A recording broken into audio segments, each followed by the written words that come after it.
in-interview si General Nicolas Torre, dating PNP chief. Kasi sabi ni Ses Drilon, si Ses Drilon nag-interview sa kanya.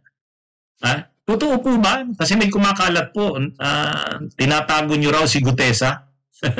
So, tinanong ng ganun si General Torre, sinagot niya. Anong sagot niya? Yung iba pa raw na mga whistleblowers tungkol dito sa mga anomalya sa flood control. Tinanong si General Torre niyan sa programa nila Ses Drilon. Kasi tapos na yung tapos na yung leave ni General Torre. Hanggang lang naman October 31. So tinanong si General Torre, ano na bang plano niya? Ano na bang plano niya? At tinanong din siya tungkol sa plano, doon sa may plano ba siya sa politika? O yun, tinanong din siya doon. Pero ang matinding tanong sa kanya, totoo po ba? Kasi may kumakalat, tinatago niyo raw po si Gutesa at yung iba pang mga whistleblower. Okay, pag-usapan natin yon, yung tungkol sa kay Gutesa. Ang tono kasi ng tanong ni Ses Drilon doon sa programa niya na sinusuportahan ni General Nicolas Torre yung mga whistleblowers dito sa mga anomalya sa flood control. Kumbaga, yung advocacy niya laban sa korupsyon. Kasi talagang pumuposisyon si General Torre na sinusuportahan niya itong mga advocacies laban sa korupsyon, lalo na dito sa flood control. Ay itong si Gutesa, syempre lumabas na whistleblower galing pa sa Marines, hindi na ngayon mahagilap. So parang may mga ini-insinuate doon sa tanong ni Sis Drilon, ano po kayo, dati kayong PNP chief, pinoprotektahan po ba ninyo si Gutesa? Kasi may mga kumakalat, nasa protection daw ninyo si Gutesa, tinatago daw ninyo. Pati nga daw po yung ibang mga whistleblowers, pinoprotektahan ninyo. Natawa si General Torre. Sabi ni General Torre, saan galing yan? Saan galing yung na yan? Saan galing yung kaisipan na yan na posibleng tinatago ko si Gutesa? Wala akong alam dyan. Sabi ni Torre. Totoo naman. Si Gutesa ay mga testigo nila Marcoleta at saka nila Defensor. Ibang grupo naman yun, sila Marcoleta eh.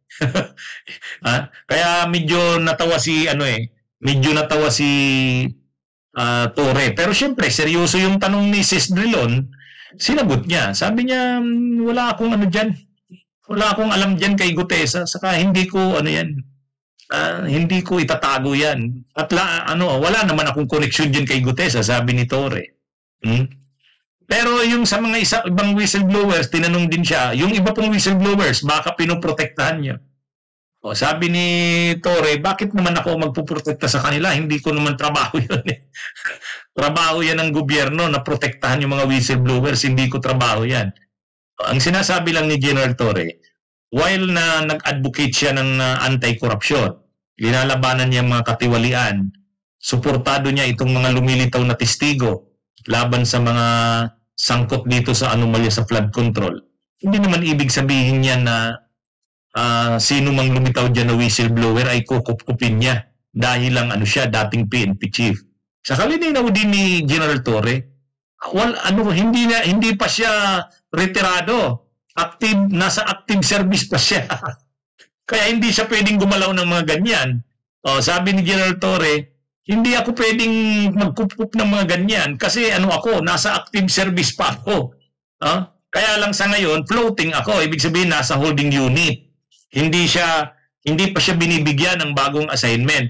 Pero, nasa active service pa siya. 4-star general pa siya.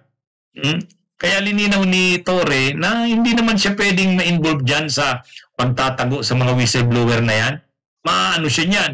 Magpapaliwanagin siya ng police organization niya. Kahit naman hindi na siya PNP chief, pero nasa ilalim pa rin siya ng disiplina ng organisasyon ng PNP. Kasi hindi pa naman siya nagre-retire. 4-star general pa siya. Kaya lang, wala siyang assignment ngayon. Parang nasa holding unit siya. Pinag-usapan din yung tungkol sa pag-attend niya doon sa activity ng Liberal Party. Sabi ni General Torre, Naimbitahan lang ako doon ng kaibigan ko. Hindi naman ako ano. Saka ang alam ko anti-corruption na gathering 'yon. Kaya umattend ako doon. Sabi niya, hindi naman ako member doon ng Liberal Party, linino. Pero ang magandang tinanong sa kanya, may plano po ba kayo sa politika? May plano po ba kayo sa politika sa 2028? Ang sabi niya, hindi niya pa yan pinag-iisipan kasi daw, nasa active service pa nga siya. Pero, sa pagkakakwento ni Torre, umiikot siya. Pumunta nga siya ng Masbate. Sa Aruroy, sabi niya. Tumulong siya doon sa mga kababayan natin doon. Kung ganyan na yung mga ginagawa mo, kung ganyan na yung ginagawa mo, umiikot ka na. Ibig sabihin niya, nagpapakilala ka. Kaya hindi malayo, papasok talaga yan sa politika si Torre. Hindi niya siyempre kino-confirm sa ngayon dahil nga nasa active service pa siya Pero, hindi malayo. At saka, tinanong naman siya, saan daw ba siya sasama? Wala, hindi niya pa daw yan pinag-isipan. Kaibigan niya lang kasi si Laila de Lima, may kaibigan daw siya na membro ng Liberal. Pero hindi pa daw siya nagde-decide kung ano talaga at kung saan siyang grupo sa politika sasama. Pero hindi niya man sinabing wala siyang plano sa politika sa 2028. Yun ang malinaw doon. Hindi niya sinarado na wala siyang plano sa politika. Ang sabi niya lang, sa ngayon, hindi niya pa yan iniisip o dinidesisyonan. Pero hindi niya rin sinabi na wala akong plano niyan sa 2028, huwag niyong isipin niya. Anyway, abangan natin kung ano daw yung posisyon na ibibigay sa kanya na bago, hindi niya pa raw alam. Kaya lang yun na nga, medyo ang nakaka-intriga lang doon, yung tanong sa kanya na tinatago niya ba si Gutesa, yung mga whistleblowers tungkol dito sa issue ng anomalya sa flood control. Sabi niya, hindi siya involved dyan. Anyway, dito tayo sa... May usap-usapan and I would like to ask you point blank, General, na there are those who believe na sa inyong nakatago si Gutesa, yung witness against former Speaker Martin Romualdez. Not just him, but the drivers and all the other staff of former Congressman Saldico. May katotohanan ba yung ganong usapan? Did they approach you at all? Saan naman galing yan at you're giving me too much credit. I may help pag hiningian ako ng tulong, pero sa ngayon, I just don't see myself in there. So, you were never approached? I don't think that I have any business in that. But you did, before the September 21 march, you did film a video and posted on social media that you were against corruption, denouncing the flood control scandal. Not exactly na may opinion ako regarding sa mga iskandalong to, sa mga investigasyon to. Sinabi ko lang doon sa aking video na yun is, I do acknowledge na galit na ang mga tao sa korupsyon. At sino nga naman ang hindi galit sa korupsyon? Meron ba naman gusto ang korupsyon? Wala na. And then, people are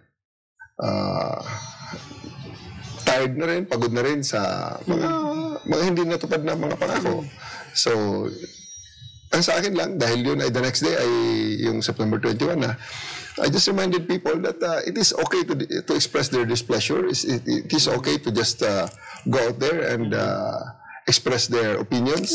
Pero niremind ko na let's do it, mahinahon, may pagtitimpi, and most importantly, within the bounds of the law at recognizing also the rights of the other people. Kaya nga, kung linapitan kayo ng witness na nangangamba sa kanyang safety, tutulong ba kayo?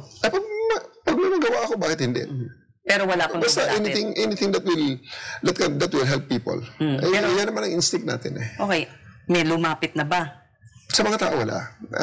It's none of my business, you know. But would it be... Bunyog, halikan na kasama ka. Bunyog, kapag buklod ay may pag-asa. Luzon, Visayas, Mindanao, isa ang pananaw. Sa bagong Pilipinas ang bunyog. isisigaw.